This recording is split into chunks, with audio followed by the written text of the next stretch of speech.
The Old 14th is one of the most, if not the most popular unrestricted opening with all classes of players. In fact, I probably received more feedback to cover additional variations within this opening than any other checkers opening I've featured on this channel. Famous chess author Irving Chernev shows this particular variation to chess players when he wants to demonstrate the beauty of checkers. So for fans of the Old 14th and exciting finishes, I think you'll really enjoy this video. Some of you likely know how we got to this landing, but let's back it up and talk through it from the very beginning.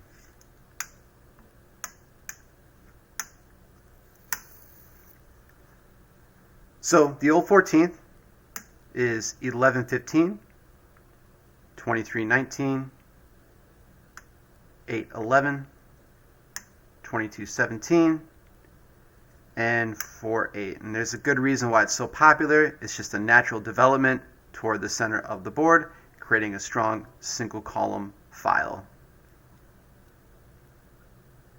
25-22. Next, I consider this to be the most restrictive variation on the board. The natural 9-13.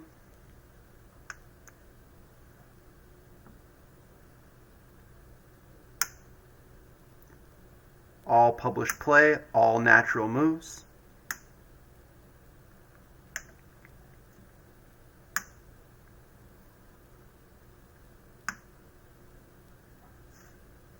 And here we are at the landing. Now, this 30-26 variation is what I'm going to feature today.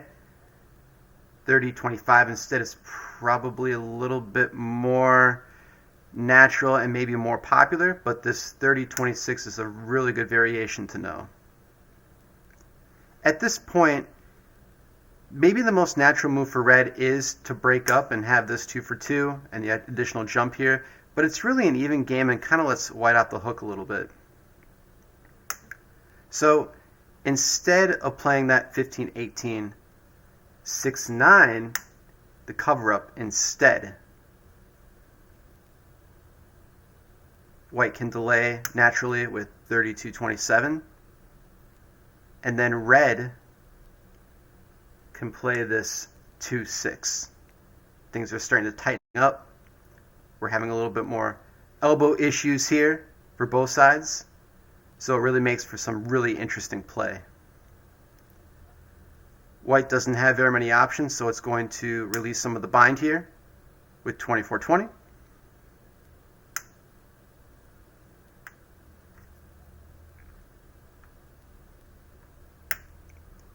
And now red is going to continue to attack white's double corner.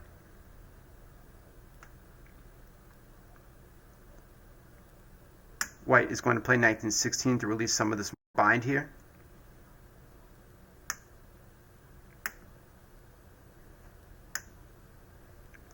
And now there's an opening here for red to strike into white's double corner, but it still has to be very careful and cognizant of this elbow here in the double corner. And that's what white is going to attack next, and it's going to attack it by playing 27-23. Now it's best for red to protect this elbow by going 8-11 next.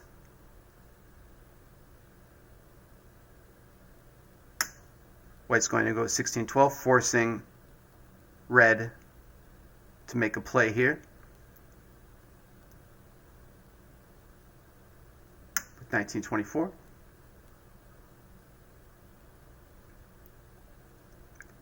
White goes 23-19, again looking to strike into the double corner here for red, which would be a total disaster. Red's going to protect that exposed elbow by going 11-15 next. And white is just going to delay here with 26-23. Red is going to continue to advance into the double corner. And this is a really critical position to point out. maybe the most natural move for white is to go 19-16, again looking to attack the single corner here and get into the back row for red. But this move will actually lose, and I'll show why it loses next. Red is going to go 15-19, forcing white to go 31-26. Red is just going to wait and crown with 28-32. And now white is going to strike into the single corner.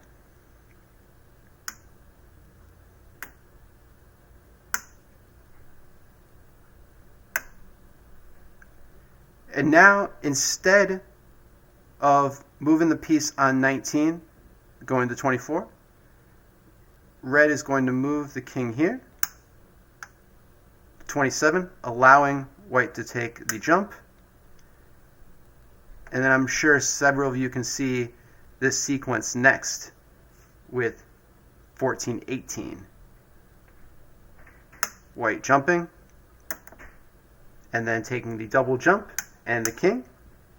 And then regardless of where white moves next, if it even tries to go this way, red is going to take the jump. White can get a king, but again, red has piece majority and will win the game. So the 19-16 move won't work, so let's talk about a move that will work instead. So we can see why 19-16 won't work with the 15-19 response. So instead, what should white do?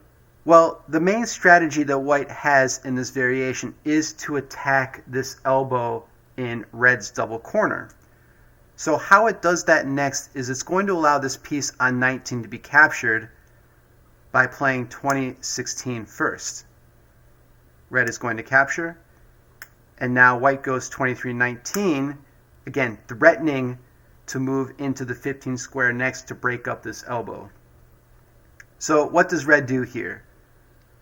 Red stops this by playing 14-18. And many of you are probably saying, well, all that's going to do is further weaken red's position because in a couple of moves, this piece on square 7 is going to be exposed. But that's okay, and I'll show why. So white is going to capture. Red is going to capture back, and then white is going to attack this piece on 7 by going 15-11 next. Red is going to get a king, 28-32. And now white is going to capture the piece on 7 and also crown. Red is going to move 10-14 next to trap the king on 2. And now white is going to go into red's single corner and try to get another king. And it does that by going 19-15. Red is going to go back on square 28, threatening a 2-for-1 with the piece here on 15. But white is not going to allow that, and instead is going to go into the 11th square. Red is just going to wait a move by going back into the king row, and white can make a play here. If it goes into the single corner, it's just going to delay the inevitable. Red is going to ultimately trap the pieces. So instead, it wants to give its king a little bit of freedom and start pressing some of the red's pieces. And it does that by pitching 11-7.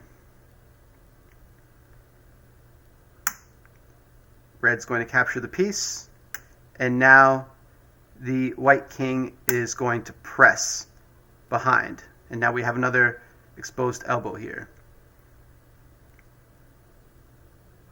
Red is going to go 9-13 next. And again, keeping in mind, red is a piece ahead in this position. So white has to press and press very carefully here. Instead of chasing the pieces, white is going to attempt to make another king. And this is where we have this brilliant tactical sequence here. Now, I don't expect many, if any of you, to see this position because it is extremely challenging, but I think it's very rewarding. So I recommend setting up this position on your boards and taking a look to see how red can play and win the game.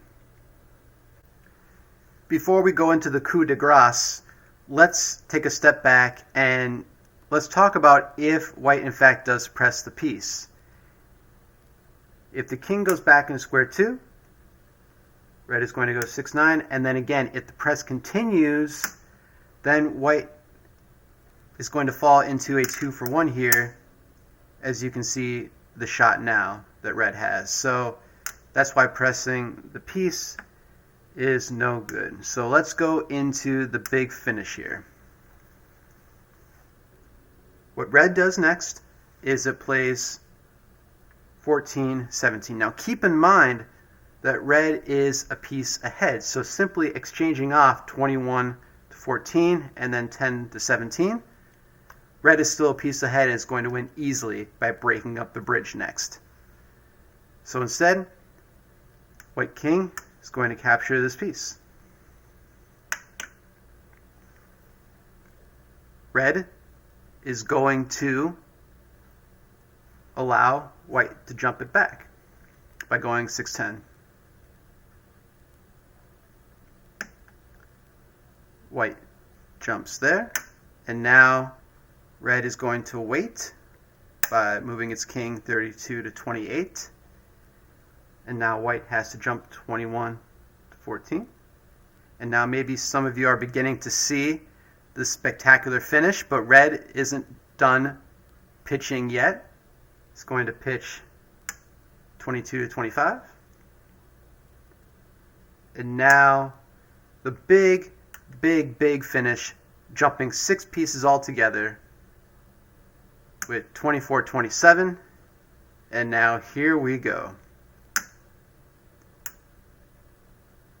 1, 2, 3, 4, 5, 6, wiping them all off the board for a spectacular finish. This particular game between Mugridge and Hodges was featured in Gould's historic and memorable matches, and while it's not the cleanest game, it's easy to see why it was such a favorite by chess icon Irving Chernev. Thanks, as always, for watching.